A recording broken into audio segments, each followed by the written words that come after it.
दोस्तों हमारी दुनिया के नक्शे में यहाँ पर मौजूद है एक छोटा सा मुस्लिम देश के जिसको मोरक्को या फिर अगर दूसरी जबान में कहें तो मराकश के नाम से जाना जाता है। वैसे तो इस देश की चर्चा बहुत कम ही होती है, जियो पॉलिटिक्स में भी इस देश का रोल आजकल बहुत कम नजर आता है। आखिरी बार आपको याद होगा कि इस देश का नाम उसी वक्त एकदम से चर्चाओं में आया था कि जब कतर में होने वाले फीफा वर्ल्ड कप में इसकी फुटबॉल टीम ने अपनी परफॉर्मेंस से पूरी दुनिया को हैरान किया था। मगर दोस्तों आपको जानकर हैरानी होगी कि ये छोटा सा देश मोरक्को कि जो ना तो ज्यादा अमीर है और न ही ज्यादा ताकतवर है, मगर उसके बावजूद भी बहुत जल्द ही पूरी दुनिया को रूल करने जा रहा है, यानी बहुत जल्द ही पूरी दुनिया पर राज करने जा रहा है। America, Russia, China, India, France, Germany और इस जैसे दुनिया के जितने भी ताकतवर, असरदार और अमीर देश हैं, इन सब का ही फ्यूचर बहुत जल्द ही इस छोटी सी कंट्री मोरक्को पर डिपेंड होगा। न सिर्फ कंट्रीज का फ्यूचर बल्कि इन सारे ही देशों में बल्कि पूरी दुनिया में रहने वाले जो लोग हैं उनकी जिंदगी भी मोरक्को पर ही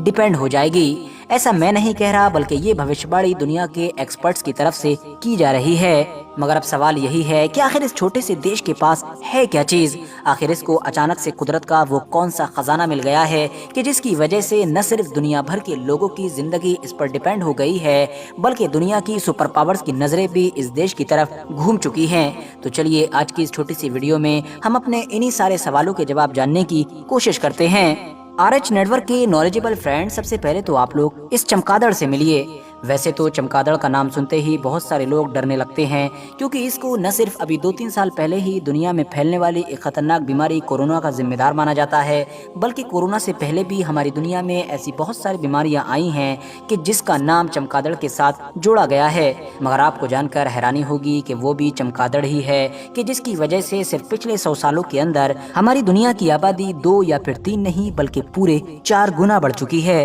दरअसल दोस्तों ये बात है सन 1802 की कि जब एक यूरोपियन एक्सप्लोरर कि जिसका नाम अलेक्जेंडर वॉन था, वो साउथ अमेरिका में पड़ने वाली एक कंट्री यानी कि पेरू के अंदर घूम रहा था। उसने ये महसूस किया कि पेरू देश की जो जमीन है वो ज्यादा उपजाऊ भी नहीं है और न ही खेती के लिए ज्यादा सूटेबल है, मगर उसके बावजूद भी वहाँ पर न सिर्फ हरी भरी अच्छी घास मौजूद है बल्कि लहलहाती हुई फसलें भी दूर दूर तक नजर आ रही हैं। जब उसने वहाँ के लोकल लोगों से इस चीज का राज पूछा तो उसको पता चला कि वहाँ के रहने वाले लोग अपने अपने खेतों में चमगादड़ और चमगादड़ की तरह ही कुछ दूसरे समुद्र के ऊपर उड़ने वाले परिंदों का एक्सक्रीशन यानी कि उनकी गंदगी को अपने खेतों में डालते हैं और इसको डालने से उनकी जमीन और भी ज्यादा उपजाऊ हो जाती है, यानी और भी ज्यादा फसलें उगाने लगती है। फिर क्या था, वो यूरोपियन एक्सप्लोरर इस राज को अपने साथ अपने एरिया यानी कि यूरोप में लेकर आया और फिर यूरोपियन लोगों ने भी इस टेक्निक के जरिए से अपने एग्रीकल्चर फील्ड में आगे बढ़ना शुरू कर दिया। बहुत जल्द ही उन लोगों की जमीनें भी पहले से ज्यादा उपजाऊ हो गई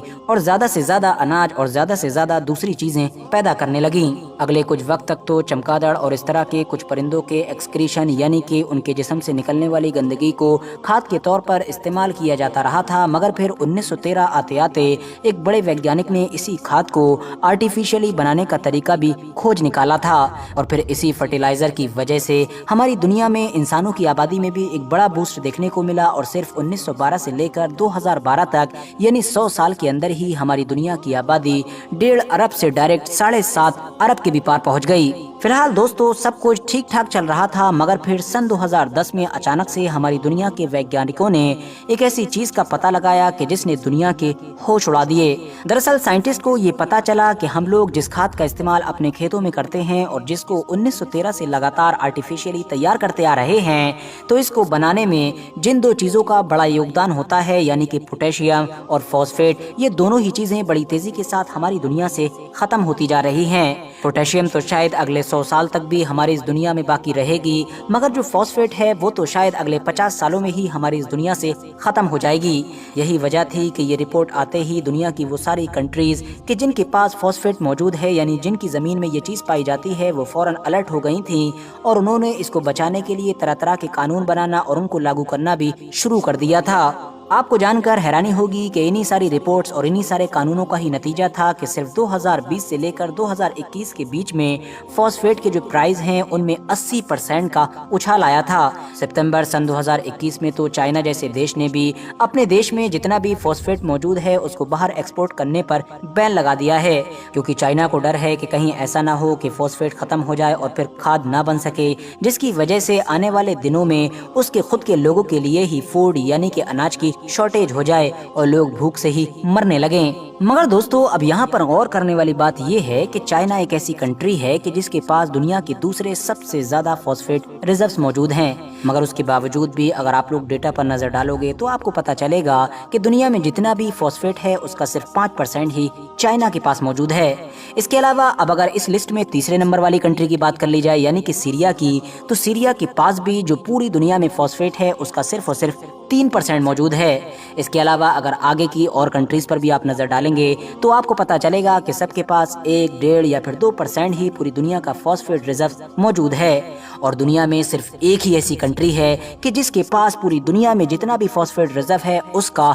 70% फॉस्फेट रिजर्व मौजूद है, और वो कंट्री कोई और नहीं बल्कि मोरक्को है। तो अब आसान भाषा में आप लोग ये समझिए कि हमारे खेतों में इस्तेमाल होने वाली जो खाद है जिसके बगैर हम लोग अनाज नहीं उगा पाते हैं, उस खाद को भी अब हम लोग आने वाले दिनों में मोरक्को के बिना नहीं बना पाएंगे, क्योंकि मोरक्को के पास उस खाद को बनाने के लिए जो फॉस्फेट चाहिए होता है वो 70% से भी ज्यादा मौजूद है। यानी मोरक्को के पास कुदरत का एक ऐसा खजाना मौजूद है कि जिसकी वजह से अब दुनिया में रहने वाले लगभग सभी इंसानों का फ्यूचर और उनकी जिंदगी अब मोरक्को के ऊपर डिपेंड हो चुकी है। किस देश के लोग अपने खेतों में फर्टिलाइजर यानी कि खाद का इस्तेमाल कर सकेंगे और किस देश के लोग नहीं कर सकेंगे, ये सब कुछ आने वाले दिनों में मोरक्को से ही कंट्रोल किया जाएगा। मगर एट द सेम टाइम हमको ये भी नहीं भूलना चाहिए कि हमारी दुनिया के पूरे इतिहास में सबसे ज्यादा लड़ाइयाँ खुराक यानी कि खाने की वजह से ही लड़ी गई हैं। जब जब किसी देश के हाथ कोई कीमती खजाना लगता है या फिर उसकी जमीन कुदरती तौर पर सोना चांदी हीरे मोती जैसी चीजें उगलना शुरू करती है तो ऑटोमेटिकली वो देश वॉर में भी फंस कर रह जाता है। मिसाल के तौर पर तेल को ही ले लीजिए, पिछले 100-150 सालों की सबसे बड़ी ताकत तेल को ही माना जाता है। मगर हमने देखा कि किस तरह से जिन जिन देशों की जमीन से तेल निकला उनमें से कुछ ही ऐसी कंट्रीज थीं जो अपने आप को जंगों से बचा सकीं, वरना उसको या तो खुद से ही जंग में कूदना पड़ा या फिर दुनिया के दूसरे ताकतवर देशों ने जानबूझकर उसके ऊपर जंग को मुसल्लत कर दिया। फिलहाल इस बात में तो कोई भी शक नहीं है कि मोरक्को आने वाले दौर में इंटरनेशनल पॉलिटिक्स में एक बड़ा किरदार अदा करने वाला है। मगर हाँ, इसकी वजह से अब नेगेटिव कॉन्सिक्वेंसेस क्या होंगे ये तो आने वाला वक्त ही बताएगा। आज के अपने वीडियो को हम यहीं पर खत्म करते हैं।